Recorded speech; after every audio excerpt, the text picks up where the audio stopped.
আমি ভিডিও কলে আসলাম, আসার পরে বিপিনুর ভাইয়ের সাথে আবার 30 সেকেন্ড কথা হয়েছে। কথাটা আমি একদম আপনাদের মাধ্যমে কাট করে বলি, যেটা এখানে কোনো কাটা ছাড়া কিছুই করবেন না, এটা আমার রিকোয়েস্ট। এই যে আজকে রাশেদ খান ভাই আমার নিয়ে স্ট্যাটাস দেয়, কালকে বিপিনুর ভাই, আমি কি, আমি যদি অনেক বড় রাজনীতি ব্যক্তিত্ব হইতাম, আমি যদি এমপি মন্ত্রী মিনিস্টার হইতাম, তাইলে মনের বুঝাইতে চাইতাম না আমার নিয়ে কথা বলতেই পারে। আমি তো একটা চুনোপুটি, আমি তো কিছুই না। এখন আফ্রিদি ভাই জেলে বসে যে মানে পেইনটা না নিতেছে, উনি জেলের ভিতরে আছে, উনি ওনার মতো, আমি এর থেকে বেশি পেইন নিতেছি, আমার উপর এর থেকে বেশি চাপ আসতেছে। আফ্রিদি ভাই কিন্তু ভিডিওর সামনে অনেক নরম, অনেক মানে ঠান্ডা প্রকৃতির মানুষ, কিন্তু উনি ভিডিওর বাইরে উনি স্বাভাবিক একজন বড় মাপের মানুষ। ওনার একটু মেজাজ মুজাজ অল টাইম গরম থাকতেই পারে, বা উনি একটু মানে শক্তপোক্ত মানুষ হইতেই পারে। তা আমি জিনিসটা এভাবে বুঝেছি, উনি কিন্তু ডেঞ্জারাস। ডেঞ্জারাস কথাটারে কিন্তু মানুষ অনেক ডেঞ্জারাস ভাবে নিয়ে আনিস। আর আমাকে যখন কোশ্চেন করা হয়েছে আফ্রিদি ভাইকে আপনাদের উপর কোনো টর্চার করতো কিনা আমার উপর, ভাইয়া আমি বলছি হ্যাঁ টর্চার বলতে কি ভাইয়া আমাদেরকে মাঝে মধ্যে মাইর দিত, যদি আমরা ওনার কথা না শুনতাম উনি বেল্ট খুলে আমার করে পিটাইতো। এটা সত্যি ঘটনা। উনি মাঝে মধ্যে আমাকে বেল করে পিটাইতো, বা আমাদের টিমের সবার সাথে যা হয় ওইটা আপনার টিম মেম্বার ওদের কাছে জিজ্ঞেস করলে পারেন। কিন্তু তাই বলে ওনার উপর আমার রাগ খুব অভিমান এমন কিছুই না। উনি আমার ভাইয়ের জায়গায় আছে, উনি আমাকে ওনার সাথে মিশায় না, ওইটা ওনার ব্যক্তিগত ব্যাপার। আমি আমার মতো আমার লাইফে আছে, উনি ওনার মতো ওনার লাইফে আছে।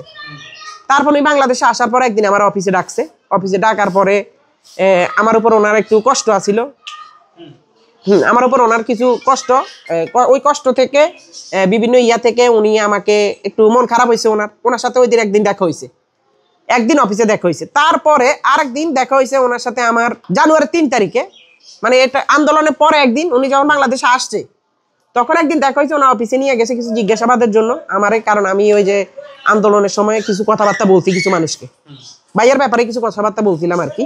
তখন ওই সব বিষয়ে জিজ্ঞাসাবাদের জন্য অফিসে নিয়েছিল যে তুই এগুলো কেন বলছিস বা কি আসো বিষয়, যেহেতু উনি আমার বড় ভাই, উনি আমার শাসন করতেই পারে, যাই হোক নিয়ে যে এই বিষয়ে বাদ দিই। তারপরে ওনার সাথে আমার লাস্ট দেখা হয়েছে জানুয়ারি 3 তারিখ, ওনার জন্মদিনের দিন আমি জন্মদিন পালন করতে গেছিলাম, ওই দিনে লাস্ট দেখা।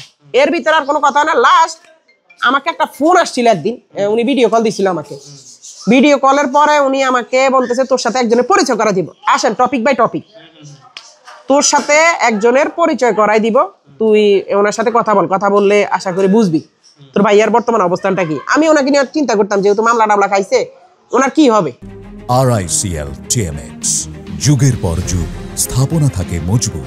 তো উনি আমাকে মেবি ওই দিন মাই টিভিতে বিপিনুর ভাই আসছিল ইন্টারভিউ দেওয়ার জন্য, তো উনি আমাকে বলতেছে যে একদম বড় মাপের নেতার সাথে তোর পরিচয় করা দিব, কোনো সমস্যা নেই। আমি গেলাম, আমি যাওয়ার পরে আমি ভিডিও কলে আসলাম, আসার পরে বিপিনুর ভাইয়ের সাথে আবার 30 সেকেন্ড কথা হয়েছে। কথাটা আমি একদম আপনাদের মাধ্যমে কাট করে বলি, যেটা এখানে কোনো কাটা ছাড়া কিছুই করবেন না, এটা আমার রিকোয়েস্ট। বিপিনুর ভাইয়ের সাথে আমার 30 সেকেন্ড কথা হয়েছে। আফ্রিদি ভাই ফোন দিছে, বলতেছে তোর সাথে একজন বড় মাপের বড় একজন নেতার সাথে কথা বলে দিব, যিনি বাংলাদেশের অনেক ভালো মানের নেতা। তো আমাকে জিজ্ঞেস করতেছে যে বিপিনুর ভাই আমার জিজ্ঞেস করছে কেমন আছো, কি অবস্থা, তোমাদের ভিডিও অনেক দেখি, তোমাদেরকে অনেক ভালো লাগে। আমি বলছি জি ভাইয়া অবশ্যই। এই এই এই 30 সেকেন্ড কথা বলতে তারপর কাট, উনি ফোন কেটে দিস। কিন্তু এখন বিষয়টা আমি গতকালকে রাতে একবার দেখছিলাম বিভিন্ন বিপিনুর ভাইয়ের সাথে যে রাশেদ খান ভাই, উনি আমাকে নিয়ে স্ট্যাটাস দিছে, এবং বিপিনুর ভাইও আমাকে নিয়ে স্ট্যাটাস দিছিল। কারণ আমার কথা হচ্ছে ভাই আমি তো এরকম বড় মাপের কোনো নেতা না যে আপনারা আমার নিয়ে স্ট্যাটাস দিবেন। ভাই আমি একটা পিচ্ছি ছেলে, বাচ্চা ছেলে, আমি আমাকে নিয়ে যা হইতেছে আমি মনে করি আমি এগুলো কিছু জানি না, আমি একটা সাধারণ মানুষ। এখন আমি দেখতেছি যে আমার মনে প্রাণ নাশের হুমকি চলতেছে এক ধরনের। এখন এই যে রাশেদ খান ভাই যে লিখছে কথাটা, যে আওয়ামী লীগের নেতা লোক ধরে আনছে তাদের কাছ থেকে ইন্টারভিউ নেওয়ার জন্য, তো ভাই আমি তো ইন্টারভিউতে আমার তেমন কিছু বলিনি। আমার কথা হচ্ছে শুধু ভাইয়ের সাথে আমার কথা বলাই দিছে আফ্রিদি ভাই, এই পর্যন্তই। বিপিনুর ভাইয়ের সাথে আমার কথা বলাই দিছে, এছাড়া আর কোনো কিছুই না, দ্যাটস ইট, এটা পর্যন্তই সীমাবদ্ধ। এছাড়া বিপিনুর ভাই কি করছে না করছে, ওনাদের সাথে কেমনে সম্পর্ক, কি হয়েছে না, এগুলো আমাদের কিছু জানি না, আমি এগুলোর সাথে নেই। কিন্তু জিনিসটা হয়েছে কি আমার উপর বারবার এখন আফ্রিদি ভাই জেলে বসে যে মানে পেইনটা না নিতেছে, উনি জেলের ভিতরে আছে, উনি ওনার মতো, আমি এর থেকে বেশি পেইন নিতেছি, আমার উপর এর থেকে বেশি চাপ আসতেছে। মানে আমি এবং আমার পরিবারের উপর পুরোপুরি চাপ। এখন আমরা তো ভাই বাঁচতে হইব ভাই, আমরা তো হাজার কোটি টাকার মালিক না, আমরা তো কোটি কোটি টাকার মালিক, আমরা গরিবের পোলা পাই, আমরা মিডল ক্লাস ফ্যামিলি পোলা পাই, আমার উপর কেন এত চাপ আসতেছে? এটা হচ্ছে আমার ইয়া, আমি তো কিছু করি না, এবং ভাইয়ের সাথে আমার যোগাযোগ নাই, এবং ওনার সাথে আমার কোনো ধরনের কথা নাই, বার্তা নাই, সাক্ষাৎ নাই, কিছু নাই, আমার উপর কেন এগুলো আসতেছে? তো ওই মুহূর্তে আর কি আসলে কিছু বলার ছিল না। তারপরে যখন আমার নিয়ে এগুলা হইতেছে তখন আমি দেখলাম এখন আমি আসলে ছোট মানুষ, আমি এই প্রেশারটা নিতে পারতেছি না। আমি আজকে 4-5 দিন ঠিক মতো ঘুমানো খাওয়া দাওয়া কোনো কিছুই করতে পারতেছি না, আমার উপর বিভিন্ন চাপ সৃষ্টি হইতেছে। কারণ আমি একটা ছোট মানুষ যদি আমার উপর এত চাপ সৃষ্টি করেন ভাই। আফ্রিদি ভাইরে, এবং আরেকটা বিষয় আমি বলি, একজন আইনজীবী আফ্রিদি ভাইরে আমাদের নোয়াখালী শাওন ভাই আইনজীবী জিজ্ঞেস করছে আপনাকে নিয়ে আর রাহিকে নিয়ে যা দেখতেছি অনলাইনে তা কি সত্যি?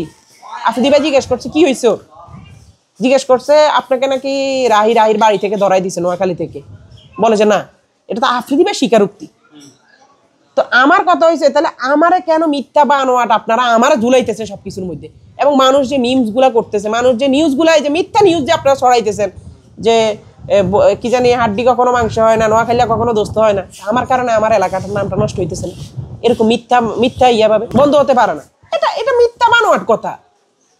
আফ্রিদি ভাই আজও কালো উনি বেরোবে জেল থেকে, বেরোবে না? উনি হয়তো এগুলো ক্লিয়ার করবে যে না আমারে ধরছে কেমনে কেমনে কি করছে, এগুলো ক্লিয়ার করবে উনি। হ্যাঁ, কিন্তু এই যে আমার যে সমস্যাটা, আমি কালার হয়ে গেলাম না পুরো দেশবাসীর কাছে, মানুষের চোখে তো আমি সবচেয়ে খারাপ বস্তু হয়ে গেলাম, মানুষের চোখে কিন্তু আমি সবচেয়ে খারাপ মানুষ। আমার এটা দায়ভারটা কে নিবে? এখন এই যে আজকে রাশেদ খান ভাই আমার নিয়ে স্ট্যাটাস দেয়, কালকে বিপিনুর ভাই, আমি কি, আমি যদি অনেক বড় রাজনীতি ব্যক্তিত্ব হইতাম, আমি যদি এমপি মন্ত্রী মিনিস্টার হইতাম, তাইলে মনের বুঝাইতে চাইতাম না আমার নিয়ে কথা বলতেই পারে। আমি তো একটা চুনোপুটি, আমি তো কিছুই না।